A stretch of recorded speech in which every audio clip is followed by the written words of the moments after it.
Je voudrais maintenant accueillir Monsieur Hamid Lardar, qui est donc un spécialiste, un conseiller analyste de Travel Technology et spécialiste notamment des plateformes de distribution. Si vous voulez bien venir me rejoindre peut-être pour cette présentation. Je suis ravi d'être parmi vous aujourd'hui.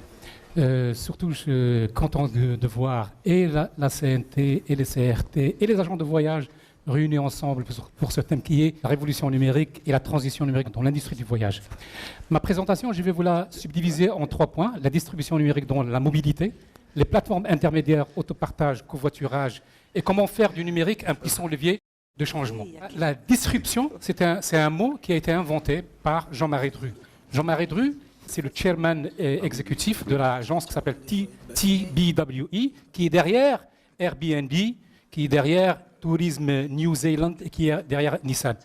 Lui, quand il a défini le mot disruption, pour lui, l'innovation disruptive, c'est une innovation de rupture, par opposition à l'innovation incrémentale, qui est uniquement faire changer l'existant. Ça a été repris par le grand professeur de l'université de Harvard, qui est Clayton Christensen, dans un livre qui s'appelle Innovateur dilemma. Pour Christensen, pour lui, la distribution, elle est uniquement faite par les nouveaux entrants qui maîtrisent les nouvelles technologies et qui produisent des produits et des services à des prix moins chers. Ce que vous voyez là, c'est l'engouement pour l'achat d'un véhicule qui s'appelle Tesla. Tesla, il a lancé dernièrement une offre d'une voiture à version 3 à 31 000 $. Ces gens-là que vous voyez devant vous, ils sont là pour pouvoir donner un acompte, pour pouvoir être livrés en 2018. Pourquoi cet engouement? Cet engouement parce qu'il y a de l'intelligence artificielle à l'intérieur du véhicule, il y a de l'autopilotage, aide au stationnement, et cerise sur le gâteau, il y a un ordinateur qui contrôle le tout. C'est comme si vous avez votre téléphone portable, vous le mettez à jour à distance. D'ailleurs, la maintenance se fait à distance pour ces voitures de futur. Le monsieur qui est derrière s'appelle Elon Musk. Il a 3 sociétés, SpaceX, Tesla et une autre société qui va révolutionner le monde du transport, ce qu'on appelle le Hyperloop. Le Hyperloop, c'est un mode de transport révolutionnaire. Il est en train de faire des tests dans le désert de Nevada. Il va pouvoir aller à 1223 km/h tout en mettant une douzaine de personnes d'un point à un autre. Le projet, quand il a été lancé, ils voulaient recruter des professionnels et en 10 heures, ils ont pu qualifier 200 personnes qui étaient prêtes à participer dans le projet moyennant des stock options. Quand j'ai découvert ce projet, je me suis dit, qu'est-ce qu'il a en tête ce Elon Musk? Elon Musk, en fait, il veut ubériser toutes les infrastructures. Gare ferroviaire, gare routière, aéroport. Pour lui, tout cela va disparaître. On va partir d'un point à un autre à travers le tube qui est à basse pression. Nouvelle forme de transport, ce qu'on appelle la Google Car. La Google Car, c'est le projet de Google qui a été initié depuis 2009. Il y a de l'intelligence artificielle qui a été mise à l'intérieur de la voiture. Et d'après la National Highway Safety Traffic, il a pu recevoir le permis de conduire. Le monsieur qui s'appelle Rob Konebier, pour lui, ça c'est réel. C'est des autocars qui ont été inventés dans l'université Wageningen à Amsterdam. Monsieur Rob Konebier, lui, il dit pourquoi investir dans les grandes lignes des TGV avec tout ce que ça demande comme investissement? Nous avons des autocars qui sont autonomes, qui ont la combustion électrique, c'est-à-dire des batteries. Pourquoi les mettre les uns derrière les autres? Il suffit de créer une voie dans l'autoroute pour qu'on puisse transporter les personnes d'un point à un autre. Justement, je reviens à ce que vous dites, Madame Kakhari, c'est l'économie collaborative et l'économie participative et l'économie de partage. C'est le raz-de-marée, un vrai tsunami qui s'abat sur l'ensemble des industries, que ce soit de l'aérien, du transport, la destination elle-même. Vous savez que le e-commerce, il est à une croissance de 1%. Le m-commerce, ça fait moins de 8 ans, il est à 2%. Le social commerce et le on-demand commerce, il est à 300%. Je vous donne juste ce qui va se passer dans un futur proche. On rentre dans un domaine de ce qu'on appelle du marketing conversationnel. Ce que vous voyez là, c'est la société Movit. C'est une société qui n'a pas de business model pour l'instant, qui ne gagne pas d'argent, mais qui vous restitue le plan du trajet que vous l'avez là, de votre parcours en intermodal. Movit a levé dernièrement 45 millions de $. C'est une société israélienne. Israël, ils sont 7 millions. Ils ont des sociétés qui sont cotées en bourse au Nasdaq. Ils ont vendu récemment, en 2013, Waze à 1,3 milliard de $. Movit lève des fonds à 45 milliards de $. Nous, on a 34 millions. Et ça fait 20 ans que je suis dans le métier. Je n'ai jamais pu entendre une levée de fonds de 20 millions de $. Vous savez, mesdames et messieurs, les levées de fonds de 20 millions de $ en Allemagne, c'est 2 à 3 fois par mois. Aux États-Unis, c'est 20 fois à 30 fois par jour. Je vais passer la partie qui passionne le débat, Uber et tout. Uber, je vais juste vous dire une chose. Travis, qui est le CEO, avant, il était Chief Incubator. C'était quelqu'un qui était derrière un incubateur où il rassemblait les startups. Donc lui, après Garrett n'a pas pu faire d'exécution, il a repris le modèle et puis ils ont créé ce qu'on appelle Uber, qui est valorisé à 50 milliards de dollars. Parce que ce n'est pas de l'argent liquide, c'est de la valeur. Est-ce qu'on est dans une bulle ou pas? Est-ce qu'il y a encore des opportunités dans un futur proche? Mais je pense que moi, c'est oui. Parce que dans le transport, aux États-Unis, il est qu'à 5% de dépenses sur les 34 milliards de dollars dans la partie marketplace, 5 milliards dans la partie transport et dans les 8 milliards de dollars dans tout ce qui est infotainment, loisirs et le reste. On n'est que le début d'un raz-de-marée extraordinaire. Je vous donne un exemple, les facteurs qui ont pu accélérer ce mouvement.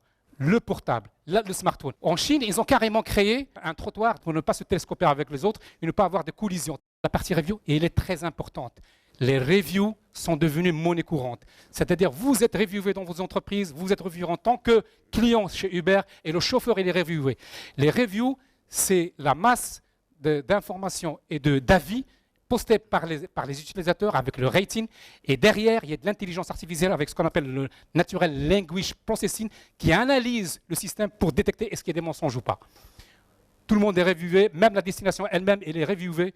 Et on doit agir sur la partie review pour pouvoir répondre sur les avis positifs, négatifs ou neutres. La guerre, elle se situe dans la partie géolocalisation. Je vous donne un chiffre.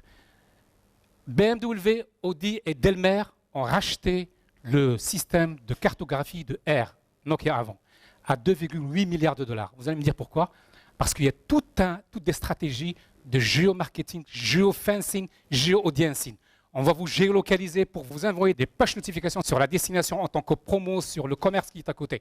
On va faire du géoconquesting. Nous, on peut le faire à travers, par exemple, la Costa del Sol. À partir d'étrangers, on peut faire du conquesting pour faire venir les touristes chez nous. Le géo-audiencing, c'est toute l'information qu'on peut récolter.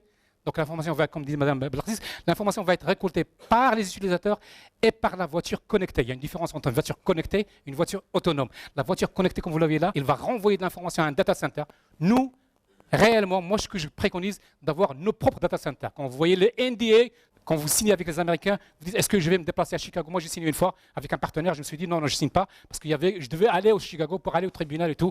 Après, ils m'ont dit, non, Hamid, tu ne vas pas aller à Chicago, signe avec nous et tout. Et ça va bien se passer.